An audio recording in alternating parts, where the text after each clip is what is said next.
Assalamualaikum warahmatullahi wabarakatuh. Perkenalkan, saya Maulana Azwar dengan NIM 2530101165 dari kelas 1B jurusan Pendidikan Agama Islam, Fakultas Ilmu Tarbiyah dan Keguruan, Universitas Islam Negeri Syekh Cirebon. Pada video kali ini saya akan menjelaskan tentang kota Cordoba sebagai salah satu peradaban Islam di Eropa, serta bagaimana proses masuknya Islam ke wilayah Spanyol atau Andalusia, sekaligus sebagai tugas ujian akhir semester dari mata kuliah Sejarah Peradaban Islam Klasik yang diampu oleh Ibu Yoyoh Badriah SPDI MAG.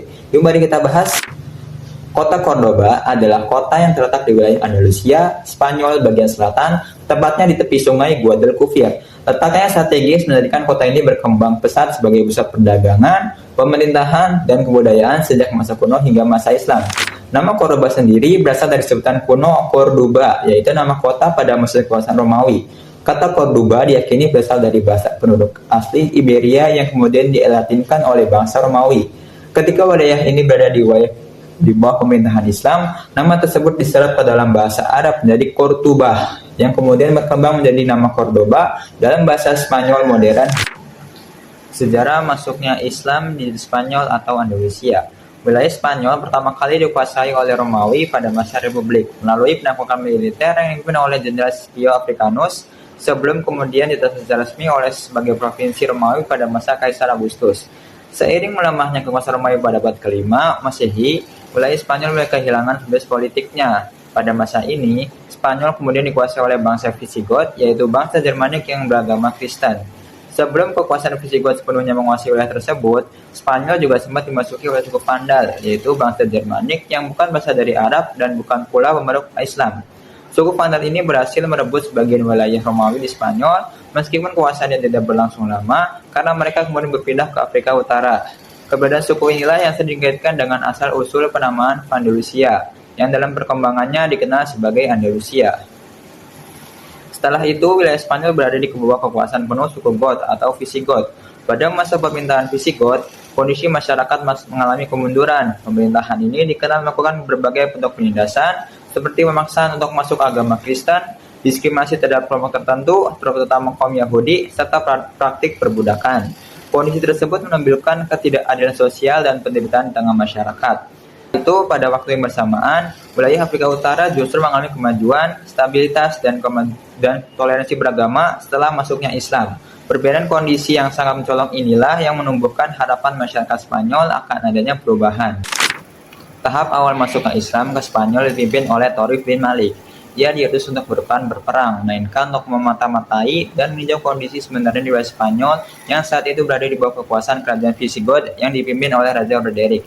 Misi utamanya adalah mengumpulkan informasi strategis, termasuk kekuatan militer suku Goth serta keadaan sosial masyarakat. Dari hasil pengamatannya, Taufik bin Malik melihat bahwa rakyat Spanyol itu hidup dalam penindasan dan membutuhkan pertolongan.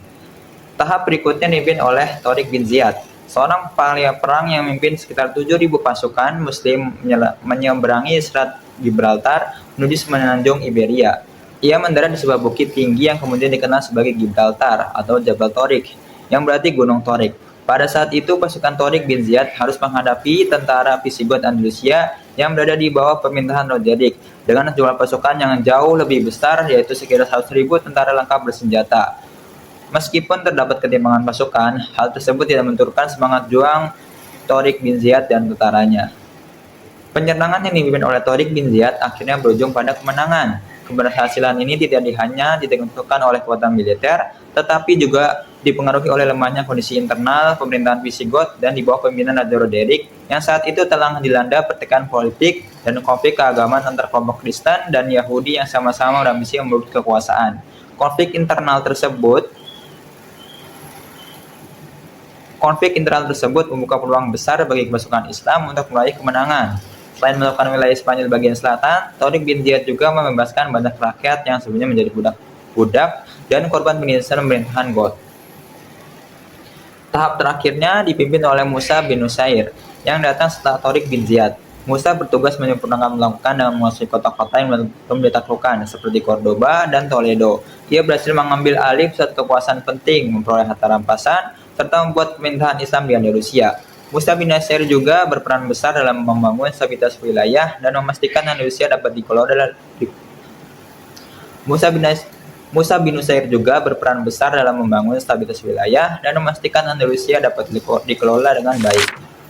Perkembangan Islam di kota Cordoba. Setelah Islam berhasil masuk dan menguasai wilayah Andalusia, kota Cordoba berkembang menjadi pusat peradaban Islam di Eropa. Kota ini kemudian ditetapkan sebagai ibu kota pemerintahan Islam di Andalusia, khususnya pada dinasti Umayyah Andalusia atau yang juga dikenal sebagai Umayyah Barat. Pada masa awalnya, pemerintahan ini berbentuk emirat sebelum kemudian berkembang menjadi kekhalifahan Cordoba. Di bawah kepemimpinan para penguasa Umayyah, Cordoba mengalami kemajuan pesat dalam berbagai bidang, mulai dari pemerintahan, ekonomi, hingga ilmu pengetahuan. Tokoh penting yang meletakkan dasar kejayaan Islam di Andalusia adalah Abdurrahman ad-Dakhil, pendiri dinasti Umayyah Andalusia. Ia berhasil menentukan wilayah Andalusia yang sebelumnya terpecah akibat konflik internal dan menjadikan Cordoba sebagai pusat pemerintahan. Pada masa pemerintahannya sebagai Amir, stabilitas politik mulai terwujud hingga membuka jalan bagi berkembangnya peradaban Islam di wilayah tersebut. Perkembangan Cordoba semakin pesat pada masa Abdurrahman II. Ia mendorong kemajuan di bidang pendidikan, seni, dan kebudayaan. Pada masa ini pula, Cordoba mulai menarik perhatian para ilmuwan dan cendekiawan dari berbagai wilayah dunia Islam. Selanjutnya ada puncak kejayaan kota Cordoba. Puncak kejayaan kota Cordoba terjadi pada masa pemerintahan Abdurrahman III, ketika ia menyatakan dirinya sebagai khalifah pada tahun 929 Masehi. Sejak saat itu, pemerintahan Umayyah Andalusia dikenal sebagai Kekhalifahan Cordoba. Di bawah kepemimpinannya, Cordoba berkembang menjadi salah satu kota terbesar dan termaju di dunia. Ia membangun kota istana Madinah Al-Zahra, memperkuat sistem pemerintahan, serta menjalin hubungan diplomatik dengan berbagai negara. Kejayaan tersebut dilanjutkan oleh putranya Al-Hakam II yang dikenal sebagai penguasa pecinta ilmu pengetahuan. Pada masa pemerintahannya, Cordoba memiliki perpustakaan besar dengan ratusan ribu koleksi buku. Ia memberi dukungan penuh kepada para ilmuwan dan menjadikan kota Cordoba sebagai pusat keilmuan dunia Islam dan Eropa. Pada masa inilah lahir dan berkembang banyak ilmuwan besar dari Cordoba dan Andalusia. Di antaranya yang pertama itu ada Ibnu Rushd, tokoh filsafat dan hukum Islam yang dengan pemikirannya berpeluang besar di Eropa. Yang kedua ada Al-Zahrawi, Abul Qasim, bapak ilmu bedah modern yang karya-karyanya menjadi rujukan kedokteran selama berabad-abad. Yang ketiga ada Ibnu Zur, ilmuwan kedokteran yang mengembangkan metode pengobatan berbasis observasi klinis. Yang keempat ada Al-Majriti, ahli matematika dan astronomi yang berperan penting dalam perkembangan ilmu falak. Dan yang kelima dan terakhir itu ada Ibnu Hazm, ulama besar dan cendekiawan dalam bidang fikih, teologi, dan sastra. Kehidupan sosial masyarakat di kota Cordoba. Selain sebagai pusat pemerintahan dan ilmu pengetahuan, Cordoba juga mencerminkan kehidupan sosial yang menjunjung tinggi toleransi beragama. Di bawah kepemimpinan Umayyah Andalusia, umat Islam, Kristen, dan Yahudi hidup berdampingan secara damai. Mereka kebiasaan menjalankan ibadah serta berkontribusi dalam kehidupan sosial dan intelektual masyarakat. Kondisi ini sangat berbeda dengan masa pemerintahan Visigoth yang sebelumnya penuh dengan penindasan. Peninggalan-peninggalan bersejarah. Hingga kini, kejayaan Islam di Cordoba masih dapat disaksikan melalui berbagai peninggalan-peninggalan bersejarahnya, seperti Masjid Agung Cordoba yang dibangun pada masa Abdurrahman ad-Dakhil yang dahulunya digunakan sebagai pusat ibadah, pendidikan, dan kegiatan sosial. Namun, sekarang diubah menjadi gereja katedral Katolik. Selanjutnya ada jembatan Romawi Cordoba atau Puente Romano. Dibangun pada masa Romawi dan tetap digunakan pada masa pemerintahan Islam. Jembatan ini menghubungkan pusat kota dengan wilayah sekitarnya dan menjadi jalur penting perdagangan dan transportasi. Dan yang selanjutnya ada Madinah Al-Zahra, adalah kota istana yang dibangun oleh Abdurrahman III sebagai simbol kejayaannya pada masa Kekhalifahan Cordoba. Kota ini berfungsi sebagai pusat pemerintahan dan kediaman khalifah, serta menunjukkan kemajuan arsitektur dan peradaban Islam. Dengan demikian, kota Cordoba menjadi simbol penting kejayaan dinasti Umayyah Andalusia yang mencapai puncaknya pada masa Kekhalifahan Cordoba, serta bukti bahwa Islam membawa nilai ilmu pengetahuan, keadilan, dan toleransi. Dari kota inilah, peradaban Islam menyinari Eropa dan memberikan pengaruh besar bagi perkembangan dunia hingga saat ini.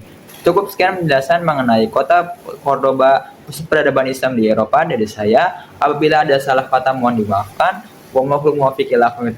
Wassalamualaikum warahmatullahi wabarakatuh.